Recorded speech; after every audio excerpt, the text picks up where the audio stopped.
فذكر فإن الذكرى تنفع المؤمنين.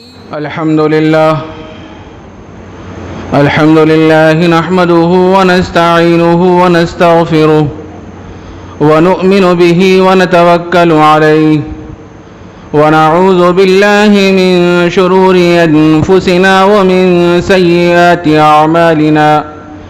من يهده الله فلا مضل له ومن يضلله فلا هادي له. ونشهد أن لا إله إلا الله وحده لا شريك له. ونشهد أن سيدنا ونبينا ومولانا محمدا عبده ورسوله صلى الله عليه وعلى آله وأصحابه وبارك وسلم تسليما كثيرا. أما بعد، فأعوذ بالله من الشيطان الرجيم. بسم الله الرحمن الرحيم. يا أيها الذين آمنوا كتب عليكم الصيام كما كتب على الذين من قبلكم لعلكم تتقون. عن عائشة رضي الله عنها قالت: كان رسول الله صلى الله عليه وسلم يجتهد في رمضان ما لا يجتهد في غيره. وقال رسول الله صلى الله عليه وسلم: من صام رمضان إيمانا واحتسابا غفر له ما تقدم من ذنبه، أو كما قال رسول الله صلى الله عليه وسلم. قابل احترام عزیز دوستوں اور بزرگوں، حق تعالی جل شانہ کا بڑا فضل و احسان اور اس کا کرم ہے، اس نے ہماری زندگی میں پھر ایک مرتبہ تقدس والا، رحمتوں والا، برکتوں والا، خوشخبریوں والا مہینہ سایہ فگن فرمایا.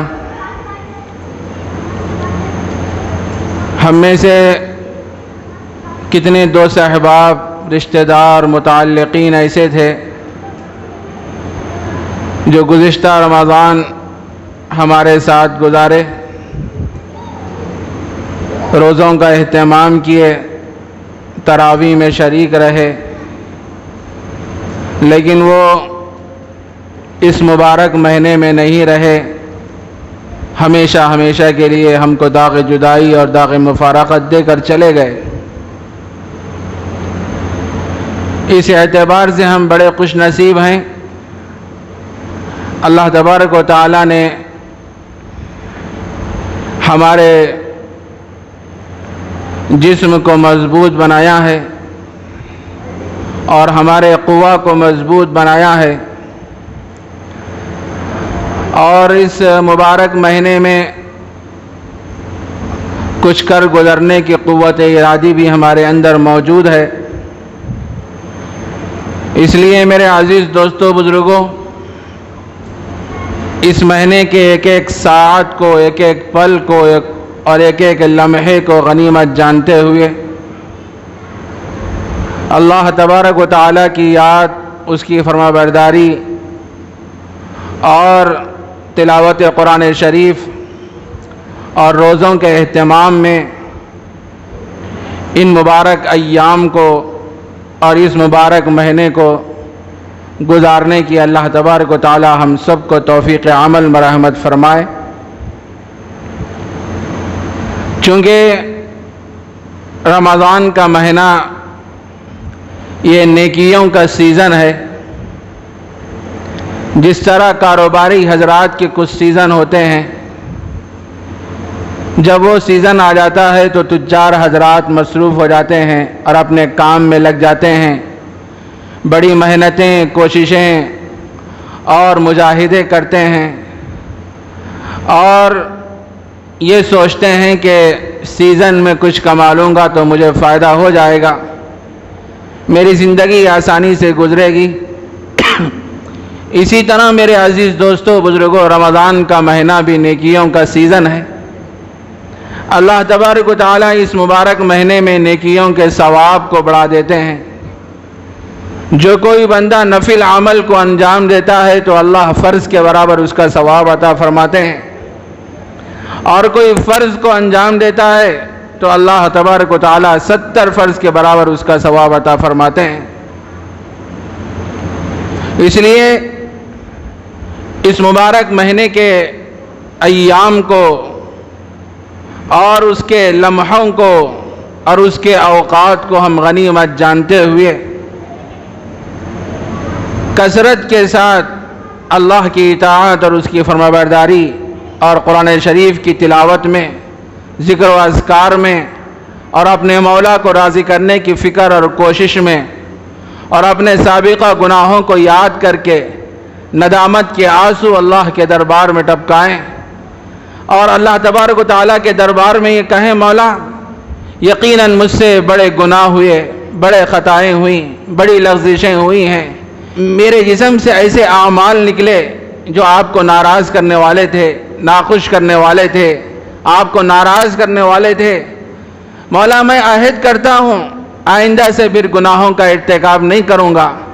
صدق دلی کے ساتھ، عزم مصمم کے ساتھ جو کوئی بندہ اپنے گناہوں کو یاد کر کے روتا ہے اور اپنے آنکھوں سے آنسو روا کرتا ہے، اللہ تبارک و تعالیٰ اس بندے کے گناہوں کو بھی معاف فرما دیتے ہیں۔ تو میرے عزیز دوستو بزرگوں، اللہ تبارک و تعالیٰ نے جو ہمیں عظیم الشان مہینہ رمضان کی صورت میں عطا فرمایا ہے، یہ بڑا قیمتی اور بڑا عظیم الشان مہینہ ہے، اور بڑے انوارات و برکات والا مہینہ ہے، اور بڑی رحمتیں برکتیں اس مہینے میں اللہ تبارک و تعالیٰ کی طرف سے بندوں پہ نازل ہوتی ہیں۔ حدیث میں آتا ہے، نبی رحمت صلی اللہ علیہ وسلم نے ارشاد فرمایا کہ اللہ تبارک و تعالیٰ نے رمضان کے مہینے کو 3 حصوں میں تقسیم فرمایا۔ اس کا جو پہلا جو حصہ ہے، پہلے جو 10 دن ہیں وہ رحمت کے ہیں، دوسرا جو عشرہ ہے وہ مغفرت کا ہے، اور تیسرا عشرہ جہنم سے خلاصی اور چھٹکارے کا ہے۔ اللہ تبارک و تعالیٰ تو مغفرت کے بہانے ڈھونڈتے ہیں، میں کسی بھی طریقے سے اپنے بندے کو معاف کر دوں۔ ابھی تھوڑے دن قبل شب برات آئی تھی، وہ اسی لیے آئی تھی کہ بندے سے جو کچھ گناہیں ہوئی ہیں، خطائیں ہوئی ہیں، لغزشیں ہوئی ہیں، کہ بندہ اللہ کے دربار میں آئے صدق دلی کے ساتھ اور پورے عزم مصمم کے ساتھ ندامت کے آنسو اللہ کے دربار میں ٹپکائے۔ اللہ تبارک و تعالیٰ شب برات میں بھی بندوں کی مغفرت فرماتے ہیں۔ اور پھر اللہ تبارک و تعالیٰ نے 8 دنوں میں ایک دن جمعہ کا دن ہمیں عنایت فرمایا، یہ بھی سید الایام فرمایا گیا ہے، افضل الایام فرمایا گیا ہے، یہ دنوں کا سردار ہے، اور دنوں میں سب سے افضل یہ دن ہے، جمعہ کا دن ہے۔ حدیث میں فرمایا گیا ہے، جو کوئی بندہ جمعہ کے دن آ کے اللہ کو یاد کرتا ہے اور اپنے سابقہ گناہوں کو یاد کر کے روتا ہے، اللہ تبارک و تعالیٰ اس بندے کے بھی گناہوں کو معاف فرماتے ہیں۔ تو میرے عزیز دوستو بزرگوں، اللہ تبارک و تعالیٰ تو مغفرت کے بہانے ڈھونڈتے ہیں، لیکن ہمارا عجیب معاملہ ہے کہ گناہوں پہ گناہ ہم کرتے جا رہے ہیں، اور گناہوں کی وادی میں ہم قدم بڑھاتے جا رہے ہیں۔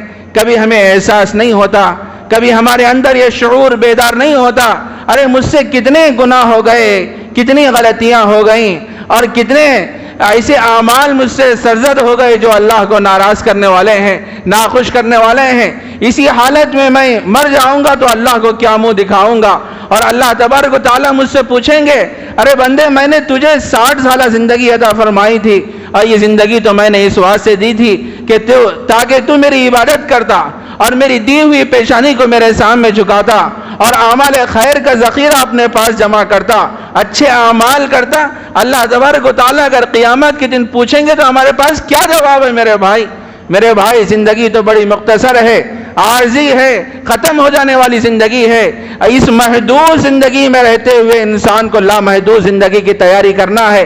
اللہ تبارک و تعالیٰ نے ہمیں جو مہینہ عطا فرمایا، اور یہ مہینہ بھی اس حالت میں عطا فرمایا کہ ہمارے ہوش و حواس درست ہیں، تندرست ہیں، قوی ہیں، اور کچھ کر گزرنے کی قوت ارادی ہمارے اندر موجود ہے، تو ہم اس مہینے کے ایک ایک لمحے کو، ایک ایک ساعت کو اور ایک ایک پل کو غنیمت جانیں، روزوں کا اہتمام کریں، قرآن شریف کی تلاوت میں مصروف رہیں۔ اللہ نے استطاعت دی ہے، طاقت دی ہے، مال کی فراوانی عطا فرمائی ہے، تو اپنی حیثیت اور استطاعت کے مطابق اللہ کے راستے میں خرچ کریں۔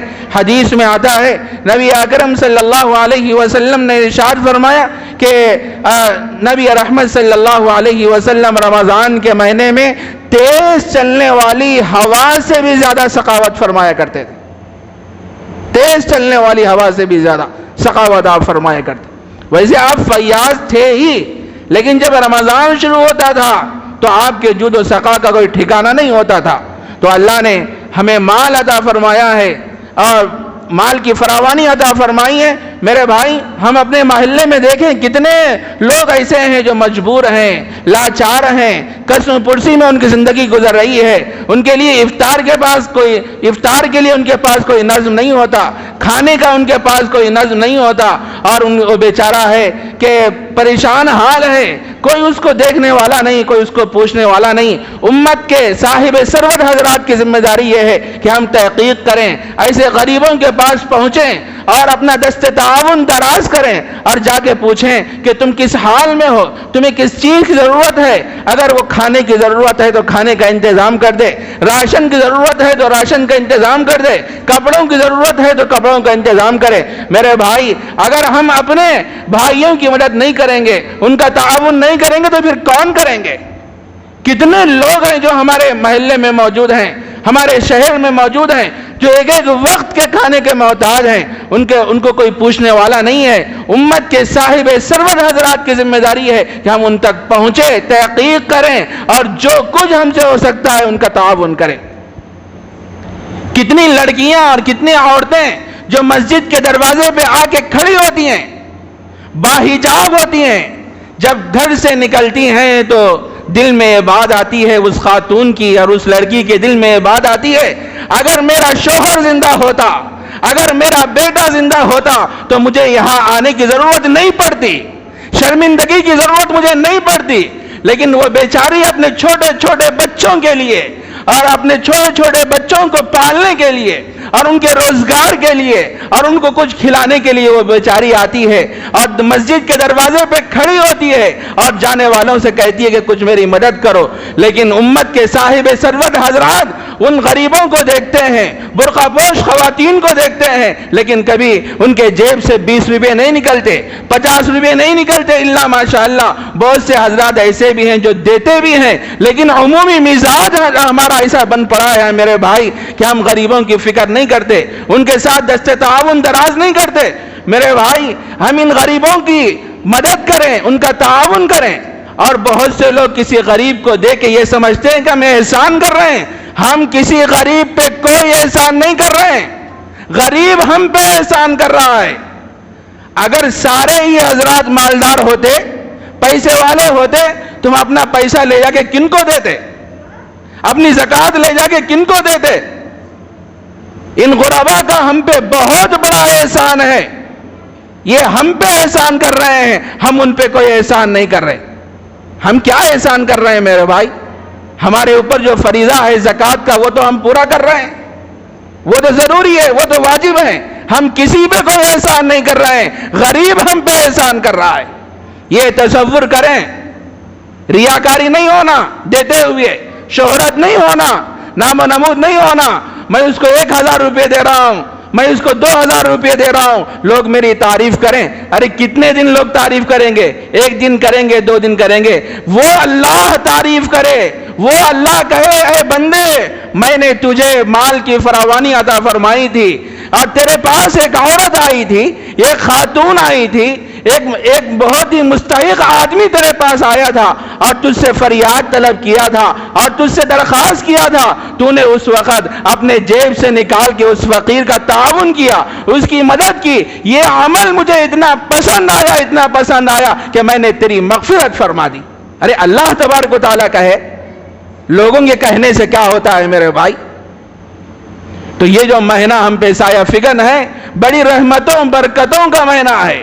روزوں کا اہتمام بھی ہم کو کرنا ہے، قرآن شریف کی تلاوت کا اہتمام بھی ہم کو کرنا ہے، اور اپنے سابقہ گناہوں کو یاد کر کے ندامت کے آنسو بھی اللہ کے دربار میں ٹپکانا ہے۔ اور ساتھ میں یہ بھی کرنا ہے کہ جن حضرات کو اللہ نے مال کی فراوانی عطا فرمائی ہے، وہ اپنی حیثیت اور استطاعت کے مطابق غرباء کی فکر کریں اور ان کے ساتھ دست تعاون دراز کریں۔ یہ بھی ہماری ذمہ داریوں میں سے ایک اہم ذمہ داری ہے۔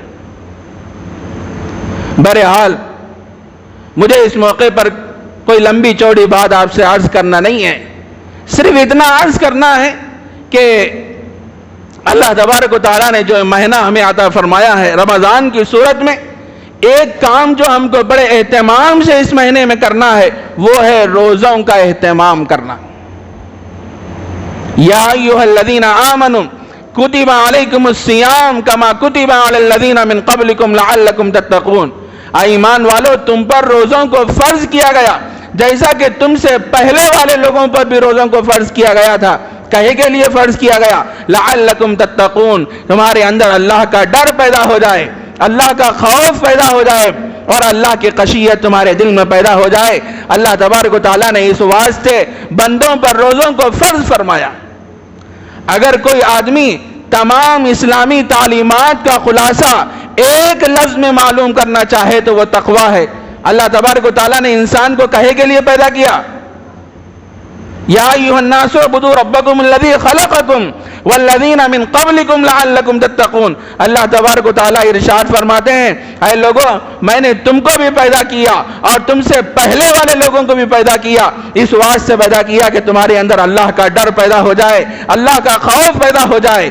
اسی طرح جو لوگ حج کے دنوں میں حج کو جاتے ہیں، مناسک حج ادا کرتے ہیں، اس کا مقصد کیا ہے؟ اس کا مقصد بھی یہ ہے کہ دلوں کے اندر اللہ کا ڈر پیدا ہو جائے، اللہ کا خوف پیدا ہو جائے۔ اسی طرح قربانی کے دنوں میں جو ہم قربانیاں دیتے ہیں اللہ کے نام پہ، جانوروں کو ذبح کرتے ہیں، اس کا مقصد بھی کیا ہے؟ اس کا مقصد بھی اللہ کا ڈر اور اللہ کا خوف ہے۔ اللہ کے پاس جانوروں کا خون اور گوشت نہیں پہنچتا، پھر کیا چیز پہنچتی ہے؟ وہ دلوں کی حالت، دلوں کا جذبہ، دلوں کا اخلاص۔ کس جذبے کے ساتھ، کس اخلاص کے ساتھ، کس خشوع کے ساتھ ہم اللہ کے نام پہ جانور کو ذبح کیے ہیں، یہ عمل، یہ اخلاص، یہ کیفیت اللہ کے پاس پہنچتی ہے۔ اسی طرح میرے عزیز دوستو بزرگوں، روزے کا مقصد بھی تقویٰ ہے۔ جب آدمی روزہ رکھتا ہے، روزہ رکھنے کے بعد چلچلاتی دھوپ ہوتی ہے، گرما کا زمانہ ہوتا ہے، شدت سے پیاس ہوتی ہے، اور وہ اپنے کمرے میں تنہا ہوتا ہے اور اسے پیاس ستاتی ہے، بے چین ہو جاتا ہے، بے قرار ہو جاتا ہے، اور سامنے فریج رکھا ہوا ہوتا ہے اور اس فریج کے اندر ٹھنڈا پانی کا باٹل ہوتا ہے۔ دل تو یہ چاہتا ہے کہ جا کے پانی پی لوں، کوئی مجھے نہیں دیکھ رہا ہے، لیکن اس کے دل میں ایک چیز آتی ہے، کوئی نہیں دیکھ رہا ہے لیکن وہ اللہ تو دیکھ رہا ہے، وہ خالق تو دیکھ رہا ہے، وہ محسن تو دیکھ رہا ہے، وہ پالنہار تو دیکھ رہا ہے جس نے ساری کائنات کو وجود بخشا ہے۔ وہ اللہ کا خوف اس کو وہاں نہیں لے کے جاتا اور وہ آدمی پانی نہیں پیتا۔ یہ میرے دوستو، روزے کے ذریعے سے آدمی کے اندر اللہ کا ڈر اور اللہ کا خوف پیدا ہوتا ہے اور آدمی گناہوں سے بچ کر زندگی گزارتا ہے۔ اس واسطے روزوں کا ہم اہتمام کریں۔ اور حدیث میں نبی رحمت صلی اللہ علیہ وسلم نے بڑے فضائل روزے کے متعلق بیان فرمائے ہیں۔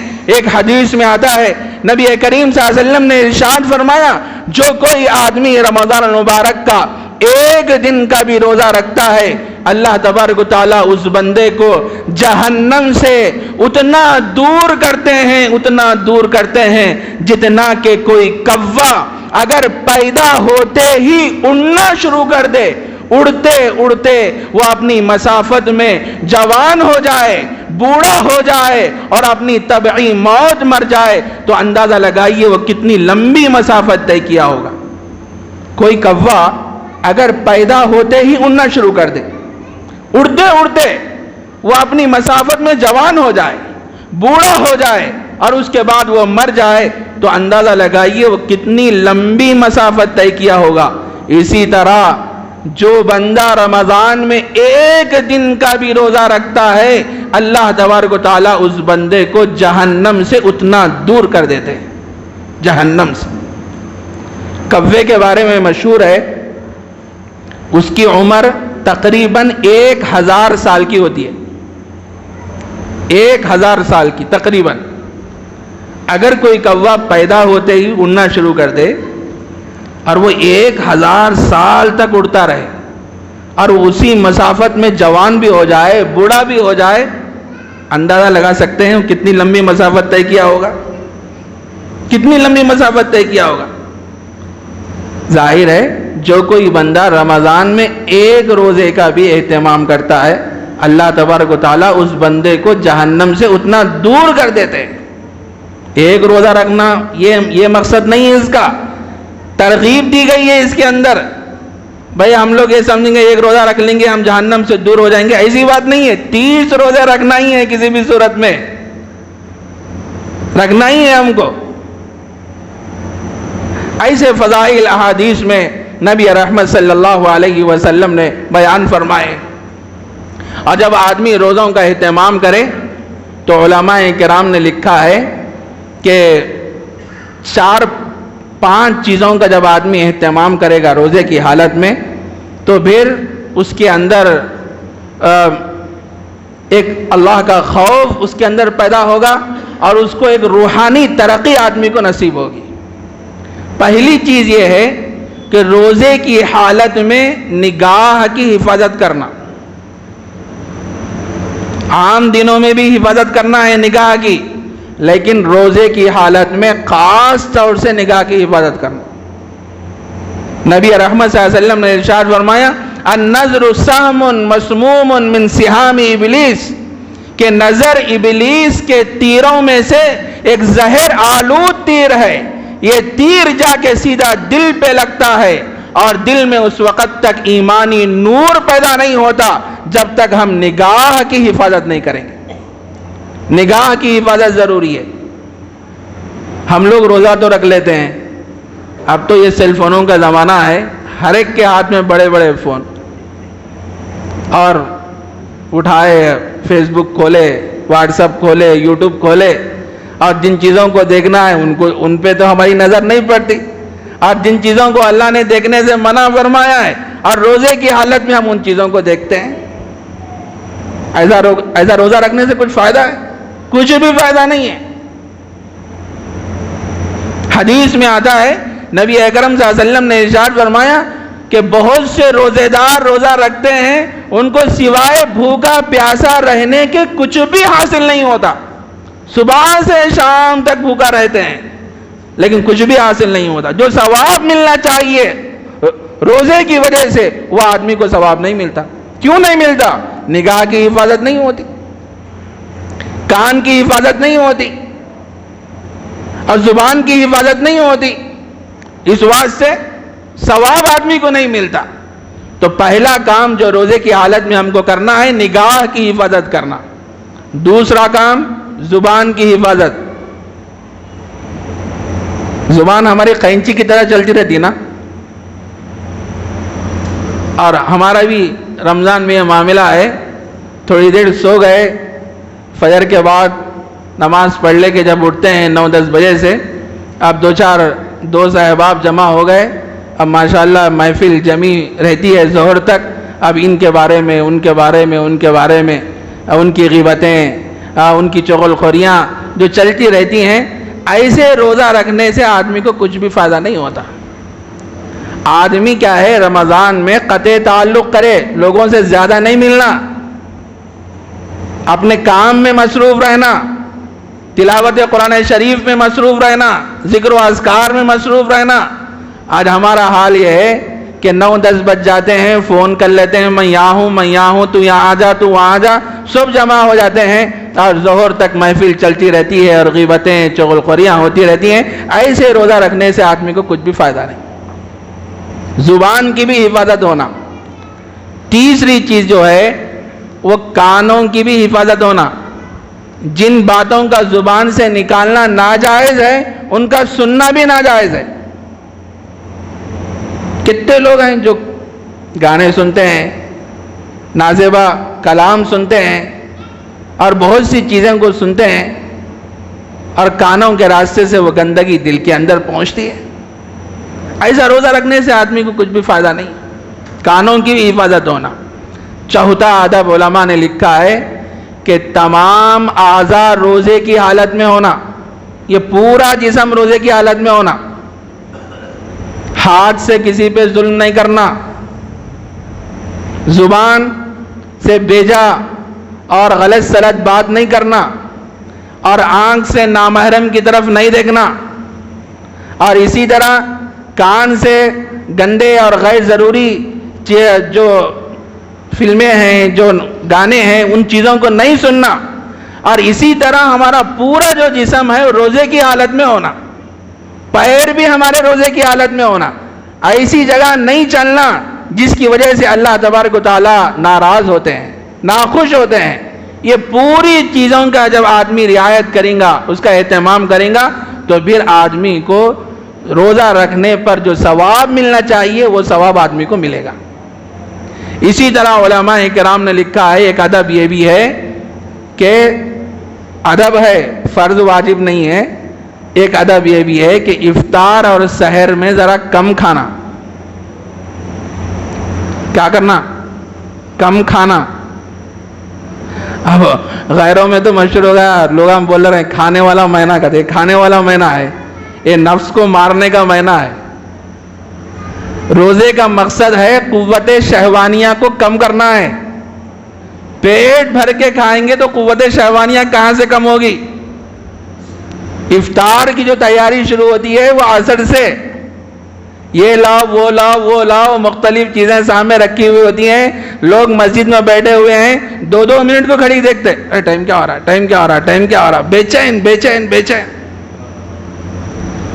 اور کسی دوسرے, ہم اپنے مسجد میں بیٹھے ہوئے ہیں اور دوسری مسجد سے سائرن کی آواز اگر ہمیں سنائی دی اور یہاں کے مسجد کا جو مؤذن ہے ان سائرن نہیں بجایا, لوگ بولتے ہیں کتنا عجیب مؤذن ہے جی ہمارا, ان سائرن بجا رہا, ان سائرن نہیں بجا رہا, کیا ہو گیا اس کو؟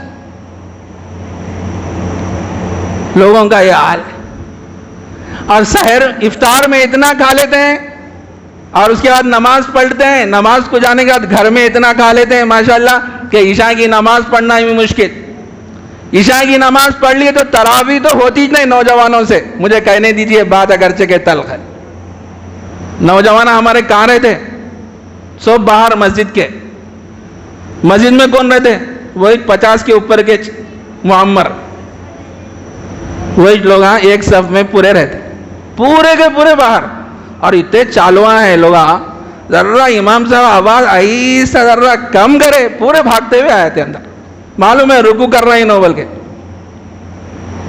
میرے بھائی ذرا کم کھائیں گے تو کیا ہے, چستی رہے گی, عبادت میں حلاوت اور لذت ملے گی,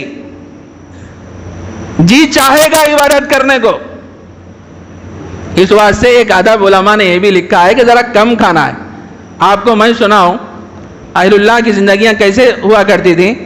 حضرت شیخ الحدیث مولانا زکریا صاحب نور اللہ مرقدہ اپنے استاد کے بارے میں فرماتے ہیں, مولانا خلیل احمد سہارنپوری کے بارے میں فرماتے ہیں, ان کے افطار اور سحر کی جو مقدار ہوتی تھی وہ کیا ہے, بس 1.5 چپاتی سے زیادہ نہیں ہوتی تھی. افطار اور سحر کی بس 1.5 چپاتی کھا لیتے.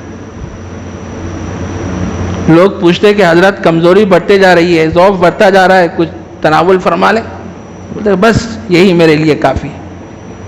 اس سے بڑھ کر غالباً حضرت عبد الرحیم صاحب رائے پوری نور اللہ مرقدہ کے بارے میں آتا ہے, ان کے جو افطار اور سحر کی جو مقدار ہوتی تھی چند ڈکاشن کے پیالیاں ہوتی تھی. افطار میں بھی ڈکاشن اور سحر میں بھی ڈکاشن.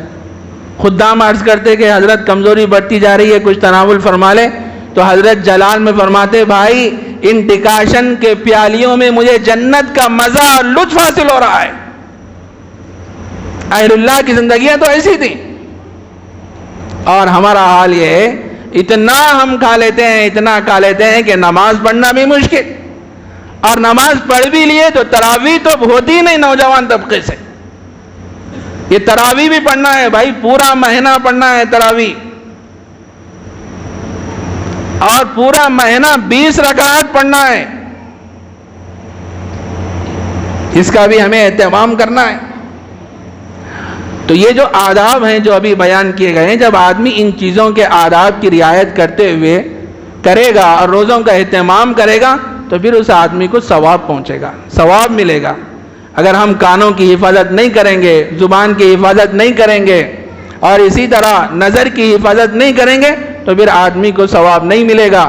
جیسے آدمی صبح سے لے کر شام تک بھوکا رہتا ہے تو اسی طرح روزے کی حالت میں آدمی صبح سے لے کر شام تک بھوکا رہے اور اسے کچھ بھی ثواب نہ ملے تو اس سے بڑی محرومی اور بدقسمتی کی بات اور کیا ہو سکتی ہے۔